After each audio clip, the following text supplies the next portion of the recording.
Hey y'all, it's your favorite duck here, Derek the Duck, and today we're going to talk about all the movies that I saw this month for free with my Alamo Drafthouse season pass. Let me open up a non-alcoholic beer and let's get right to it. So as you know, I love movies, but I really love free movies. And the season pass lets me see a movie every day for free. And so I want to talk to you about the ones I saw for November of this year, now that November is coming to an end. On November the 3rd, I saw Godzilla Minus One. It's a re release, and it's to commemorate 70 years of Godzilla, often referred to as Gojira. It's an excellent movie. Now, I'd seen it before 1 year ago, also at the movies. I understand it's available to stream on Netflix right now, which I don't have, but I wouldn't want to see it on the TV anyway. This movie was made for the big screen. It's just such an amazing movie. It's my favorite of all the Godzilla movies, although to be fair, I've only seen like four of them. It won the Oscar for special effects, and it's very obvious why. I mean, visually, it's just a perfect movie. But it also has a great story, a beautiful score, and just all the excitement and spectacle you'd expect of a big kaiju monster movie. I actually visited Japan this month, um, and I could see a giant Gojira sticking its head out in the middle of the Shinjuku district. And I also bought this Godzilla Minus One pen in Tokyo. Look at that. It's got the minus one. It's got the Gojira at the top. So, very exciting. Um,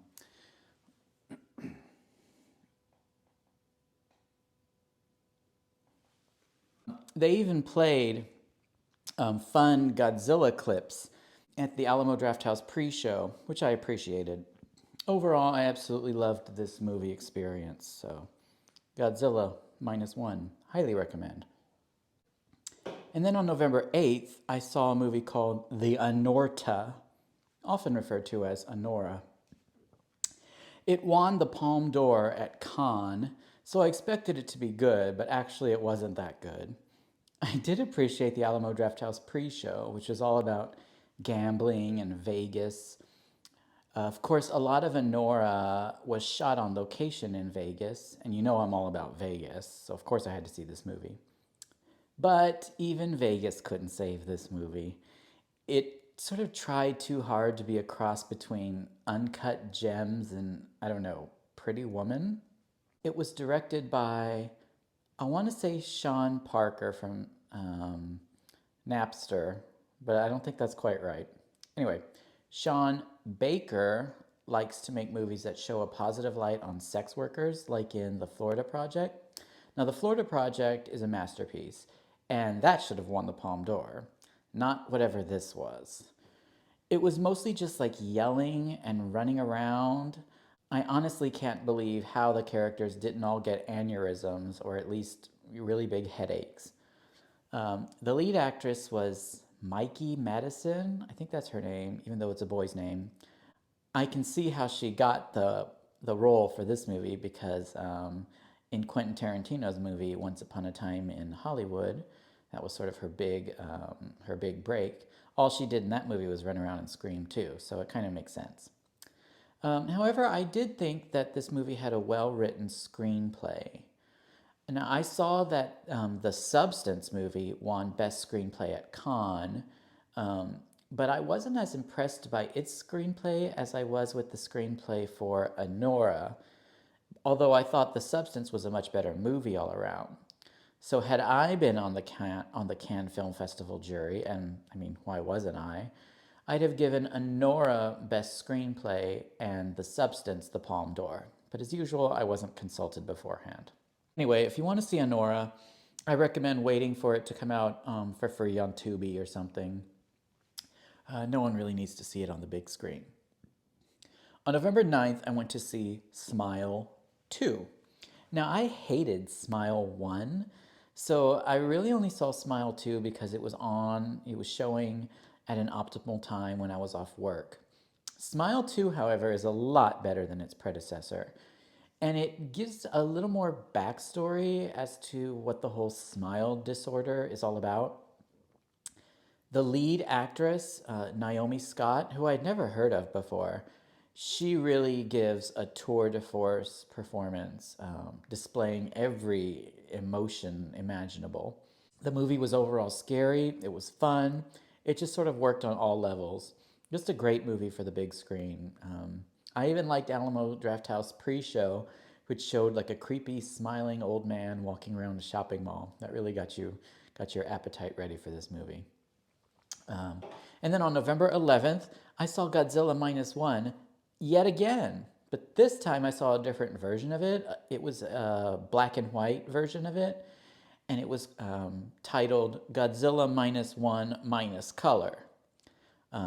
It gave it an old time Godzilla movie feel, and it just worked perfectly. I loved it.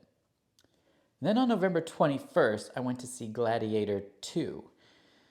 Now, like with the Smile series, I didn't care much for Gladiator 1, but I like to keep an open mind, you know me. It starred Paul Mescal and Pedro Pascal, or Paul Pascal and Pedro Mescal. No one really knows. The movie sucked, no matter how many Ascals it had, and no matter how many cameras Ridley Scott is reported to have lazily used.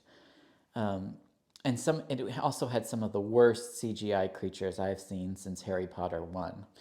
If you want a really good Ridley Scott movie, turn on Hulu and watch Alien or The Last Duel instead, not whatever this was. And finally, on November 27th, I went to see Wicked Part 1. And yes, that's its actual title. No matter how much modern movie studios try to hide that fact that some movies are a Part 1. I mean, I remember the days when they were much more honest, like with Kill Bill Volumes 1 and 2. You know, Tarantino didn't need to play these games, right? Or Hunger Games Mockingjay Parts 1 and 2, or Harry Potter and the Deathly Hallows Parts 1 and 2. You know, own up to your two-part movies, is what I'm saying. And then everything was kind of messed up when the It came out, and they tried to hide it. It was the It Part 1, but they just called it It, you know, because they didn't know if it would be successful or not. That's not my problem, you know. Call it what it is. It's It Part 1. And then Dune did the same thing. It was Dune Part 1. I don't appreciate that kind of dishonesty. And furthermore, after the disastrous press tour for Wicked Part 1, I found both lead actresses to be unlikable and insufferable. Now, I had seen the stage version of the musical before when I was a volunteer usher so that I could see it for free. I'm not paying for that. I thought the stage show was good, but not as good as like the big British musicals from the 80s and 90s. Those are the ones I really like. And Stephen Schwartz is more of a lyricist, and I thought he was just sort of biting off a little more than he could chew by trying to handle the music for this as well. So I came into this movie with very low expectations, and honestly, I just didn't want to see it at all. But, you know, the holiday Thanksgiving screens at the movies, they're just sort of reserved for either Gladiator 2 or Wicked 1. So I had no choice. Overall, Wicked Part 1 was okay. Well, actually, it was pretty good. Okay, I'll admit it. It was wonderful. It was wonderful. I mean, I really didn't want to like it, but it did manage to win me over. I mean, by the end, I was moved to tears and I just loved it. I mean, I'm not made of stone. I'm not made of stone. Um, it's all due to the magnificent direction of John M. Chu, who really managed to get good performances out of the two ungrateful leads. Um, he was also very true to the book version, the novel, and the stage production. The music was better than ever. accompanied by what was clearly a huge orchestra. It just sounded amazing. The only real downfall was probably the terrible CGI animals, again, like in Gladiator. I mean, I haven't seen them this bad since Harry Potter 2. At first, the movie starts off kind of like a silly high school musical, taking place at a horribly named school of witchcraft and wizardries called Shiz University. And I was like, I mean, why would they call it that? I didn't have time for that shiz, you know what I'm saying? But by the end of the movie, it gets real spectacular, real quick. And it was just stunning and beautifully crafted. And somehow, the director managed to make this movie pretty much a standalone movie without even really needing to see part two. And for that incredible feat, I can't begrudge them trying to hide the part one from the title. I mean, they earned it. So, the Duck recommends Wicked, irrespective of series number. What can I say? A good movie is a good movie is a good movie, and this is a good movie.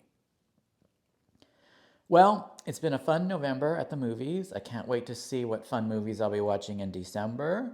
Be sure to like and subscribe so we can journey on our movie adventures together again. And thank you so much, and I'll see you next time. Bye.